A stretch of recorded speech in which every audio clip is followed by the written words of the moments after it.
क्या सर मैं अभी शुरुआत करूँगा तो क्या मेरा सिलेक्शन हो जाएगा? क्या अभी मुझे बहुत देर तो नहीं हुई है? अगर मुझे मुझे भी स्कोर लाना है तो मुझे क्या करना पड़ेगा? बेटा ध्यान से सुनना, बड़ी इंपॉर्टेंट चीज़ें हैं। मैं चाहता हूँ यार देखो ड्रॉप मैंने भी लिया था, मैं चाहता हूँ जो गलतियाँ मुझसे हुई थी वो आपसे ना हो।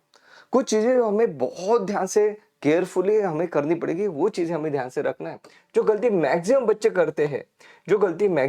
करते हैं, नंबर 1 कि क्या चीज़ें करना है, क्या नहीं करना है, दोनों के बारे में बात करेंगे। जो गलती करते हैं वो है नंबर 1 कि मॉड्यूल पढ़ना। देखो बेटा, बड़े-बड़े कोचिंग क्लासेस में जाओगे, बड़े-बड़े आपको मॉड्यूल्स दिए जाएँगे, आप मॉड्यूल पढ़ना शुरू कर दोगे। और आपने ये भी देखा होगा, जैसे कोचिंग क्लासेस जैसे कि एलन, उस टेस्ट में उन्हीं बच्चों के अच्छे मार्क्स आते हैं जो मॉड्यूल से पढ़ते हैं। ऐसे और भी कोचिंग क्लासेस हैं, जिनके टेस्ट सीरीज़ में सिर्फ़ उनके ही बच्चों के रैंक्स आते हैं क्योंकि उनका जो पेपर डिज़ाइन होता है वो मॉड्यूल के थ्रू डिज़ाइन होता है। इसलिए बच्चों को लगता है यार मॉड्यूल तो पढ़ना ही पड़ेगा तभी मेरे मार्क्स आएँगे और बच्चे मॉड्यूल पढ़ना शुरू कर देते हैं। मॉड्यूल बड़े-बड़े मॉड्यूल्स पढ़ना शुरू कर देते हैं। लेकिन मेरे दोस्त, जो आपकी जो एग्ज़ाम है वो है नीट, राइट? और नीट में जो पेपर है ये मॉड्यूल से नहीं आएगा, ये एनसीईआरटी बेस्ड पेपर रहता है। तो please stay away from those big big modules. आपको फोकस करना है एनसीईआरटी पे।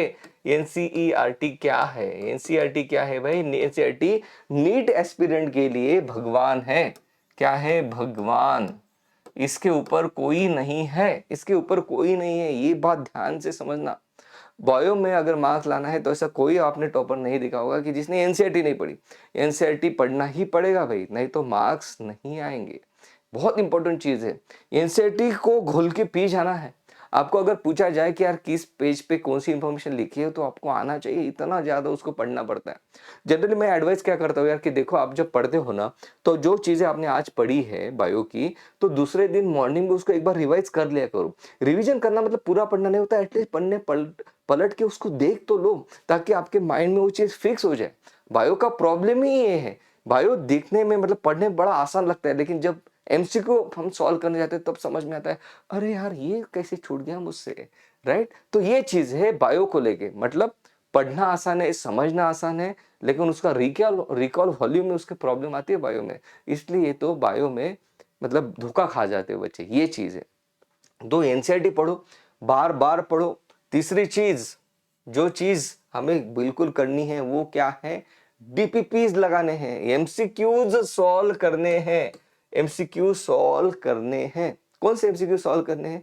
प्रीवियस ईयर्स के पीवाईक्यू हमें सबसे पहले सॉल्व करने हैं। मान लो आपने एक चैप्टर पढ़ लिया तो आप पीवाईक्यू सॉल्व करना शुरू कर दो। 2008 के बाद के पीवाईक्यू जनरली हमें सॉल्व करना चाहिए, राइट?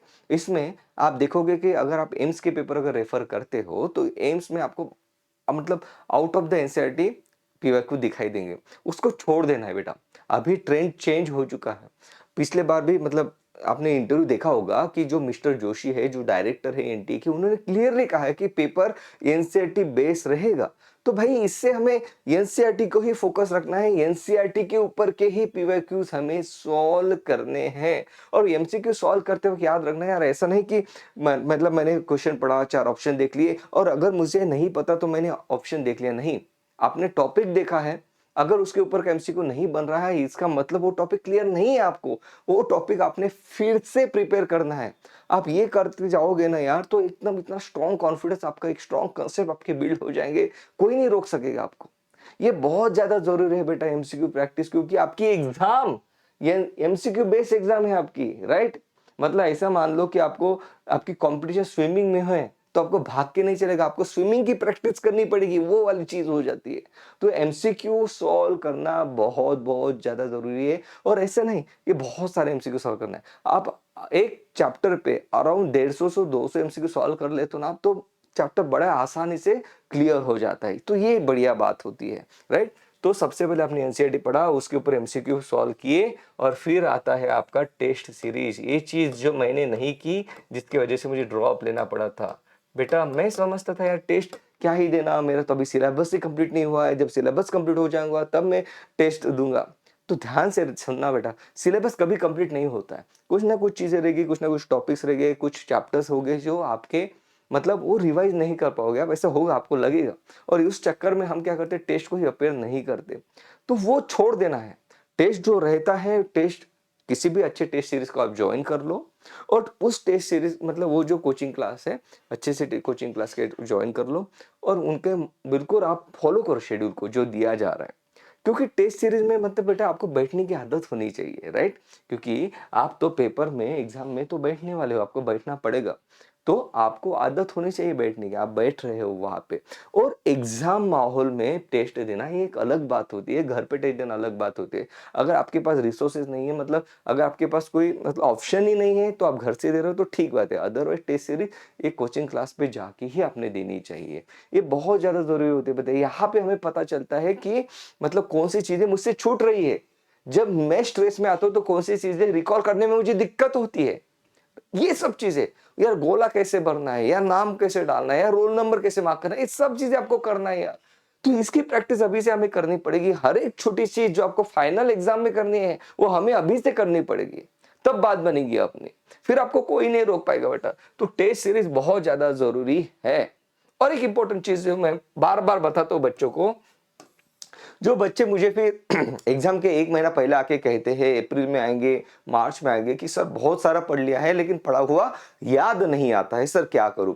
सर बहुत सारा पढ़ लिया है लेकिन सर मैं टाइम पे रिवाइज नहीं कर पाया, मैं क्या करूं? सर मैंने बहुत सारा पढ़ लिया है सर, लेकिन अब मैं क्या करूं, मुझे याद नहीं आया, मैं रिवाइज नहीं कर पाया। सर वो तो मैंने पढ़ा हुआ था लेकिन उस टाइम पे वो क्लिक ही नहीं हुआ, ऐसे मेरे साथ क्यों हुआ?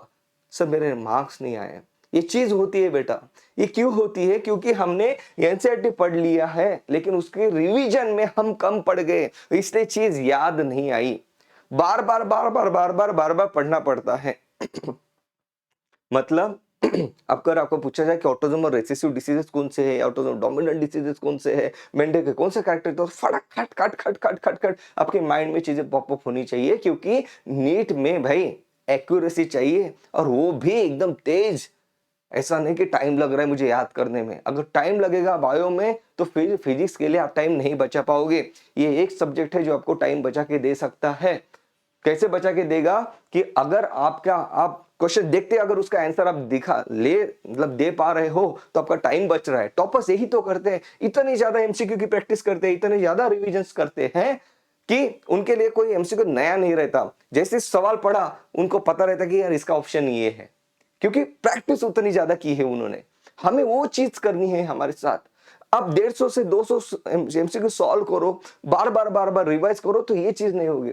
रिवीजन में भी मैं हमेशा बोलता हूँ यार, मैंने कुछ बच्चों को सुना है जो मतलब जिनकी नीट क्रैक हुई है, जो बाकी बच्चों बता रहे हैं कि शॉर्ट नोट्स ना बनाए। मेरे भाई एनसीईआरटी वॉल्यूम 1 वॉल्यूम 2 मतलब क्लास 11 बड़ी बुक है, इसको रिवाइज करने में टाइम लगता है। तो आपके पास आपके खुद के शॉर्ट नोट्स होना जरूरी है। मैंने आपको एक वीडियो में भी दिखाया था कि 11th 12th में मैंने शॉर्ट नोट्स बनाए, मैंने एमबीबीएस में भी शॉर्ट नोट्स बनाए और वो शॉर्ट नोट्स को पढ़ पढ़ के I could get several post graduate medical entrance examination also short notes. हमें लगता है कि टाइम लगता है, उसमें कोई टाइम नहीं लगता। हमें सेंटेंसेस नहीं लिखने, हमें कीवर्ड्स लिखने हैं। अगर आपको चाहिए तो मैं शॉर्ट नोट कैसे बनाना है उसके ऊपर वीडियो भी बना दूंगा। अगर शॉर्ट नोट्स बनाने में अगर आपको लगता है कि आपका टाइम जा रहा है तो एनसीईआरटी पावर नोट्स एक बुक है हमारी, जो बच्चों ने बहुत ज्यादा पसंद किया, आप उसको भी रेफर कर सकते हो। नहीं तो आप खुद के शॉर्ट नोट्स बनाओ। लेकिन ये इंपॉर्टेंट होता है क्योंकि शॉर्ट नोट्स के थ्रू आपकी क्विकली रिवीजन हो जाती है सभी इंपॉर्टेंट पॉइंट्स की, और यही तो चाहिए एग्जाम में। तो ये बहुत ज्यादा जरूरी है यार कि खुद के शॉर्ट नोट्स बनाओ ताकि बार बार बार बार आप रिवीजन कर सको। नहीं तो रिवीजन नहीं हो पाएगी। एनसीईआरटी का चैप्टर से वन चैप्टर का फर्स्ट पेज से लेकर आप मतलब पढ़ना शुरू कर दोगे, ऐसे उसके रिवीजन नहीं कहते बेटा। रिवीजन मतलब क्विकली गो थ्रू करना। क्विकली गो थ्रू कैसे करोगे? जब आपके पास वो पॉइंट्स एक जगह पे कंसोलिडेट होंगे। और इसी शॉर्ट नोट्स में आपने क्या लिखना है पता है? जब आप एमसीक्यू सॉल्व कर रहे होंगे उसमें कुछ एमसीक्यू आपके गलत होंगे तो उस गलत एमसीक्यू को यहाँ पे आपके शॉर्ट नोट्स में से स्टार मार्क करके रख दो कि भाई ये मेरा गलत हुआ था। मैं यही चीज करता था। जब टेस्ट सीरीज आप दोगे और टेस्ट सीरीज में कुछ एमसीक्यू आपके गलत होंगे तो आपको शॉर्ट नोट्स में ऐसे उसके ऊपर मार्क करना है। मैं के लिखता था, के फॉर कुणाल, ऐसे मार्क करता था उस पर्टिकुलर एमसीक्यू को कि ये मेरा गलत हुआ है यार। यार जिन बच्चे के एग्जाम क्रैक हो रहे हैं वो कोई अलग प्लेनेट से तो नहीं आ रहे, वही बच्चे जिनके एक टाइम पे भाई 510 520 आ रहे थे और फिर उन्होंने पढ़ाई की, एक साल बहुत अच्छे से प्रिपरेशन की और अब इस साल उनके मार्क्स 650 670 आ रहे हैं। वो कोई अलग नहीं है, ये वही बच्चे हैं जिन्होंने डेडिकेशन से पढ़ाई की है, जिन्होंने सभी स्टेप्स फॉलो किए हैं। ये आप भी कर सकते हो। सिर्फ हम क्या करते हैं, गलती कर देते हैं यार कि मतलब 1 साल हम यही सोचते हैं कि यार मुझसे होगा नहीं होगा, खुद के ऊपर डाउट लेते हैं। कुछ बच्चे ऐसे होते हैं जिनको लगता है यार दिवाली, होली इसके बाद कभी नहीं आएगी, ये मुझे करना ही पड़ेगा। टाइम जाता है बेटा, आपका हर एक घंटा इंपॉर्टेंट है। You can not waste your time. 22 lakh बच्चे वही सीट पाना चाहते हैं जिस सीट को आप पाना चाहते हो, तो उनसे बेहतर आपको बनना है। और कैसे बनोगे आप? फुल डिटर्मिनेशन, मतलब पागल की तरफ को पड़ जाना होगा उस चीज के पीछे, इस एनसीईआरटी के पीछे। यार ये तो मुझे चाहिए ही चाहिए, कुछ भी हो जाए मुझे तो ये चाहिए भाई। तो पागलपन चाहिए यार, तब तब तब मार्क्स आते हैं अपने। और मैंने ऐसे बच्चे देखे यार जिनके बिल्कुल बहुत कम आए थे। कुछ बच्चे ऐसे भी 400 450 के अंडर खेल रहे थे, ड्रॉप लिया, बहुत अच्छे से प्रैक्टिस की, बहुत अच्छे से मेहनत की। टेस्ट सीरीज, आपको पता है कि हर संडे अपनी भी टेस्ट सीरीज रहती है। Completely NCERT based test series है। एनसीईआरटी के ऊपर एक भी एमसीक्यू आपको एनसीईआरटी का बाहर का नहीं दिखा देगा, और बिल्कुल स्टैंडर्ड फॉर्मेट में फ्री ऑफ कॉस्ट है। कई सारे बच्चे हैं उसमें जो बिल्कुल एक भी टेस्ट मिस नहीं कर रहे। टेलीग्राम चैनल की लिंक मैंने डिस्क्रिप्शन में दिया है, वहां पे जाके उस टेस्ट सीरीज को ज्वाइन भी कर सकते हो, कंप्लीटली फ्री ऑफ कॉस्ट है। तो ये चीज मेहनत करोगे यार, आपको रिजल्ट दिखाई देगा। कोई नहीं रोक सकेगा आपको आपकी ड्रीम सीट पाने से। ये चीज करनी है हमें। चलो टेक केयर, मस्त पढ़ाई करते रहो। जय हिंद, जय हो, बाय बाय दोस्तों।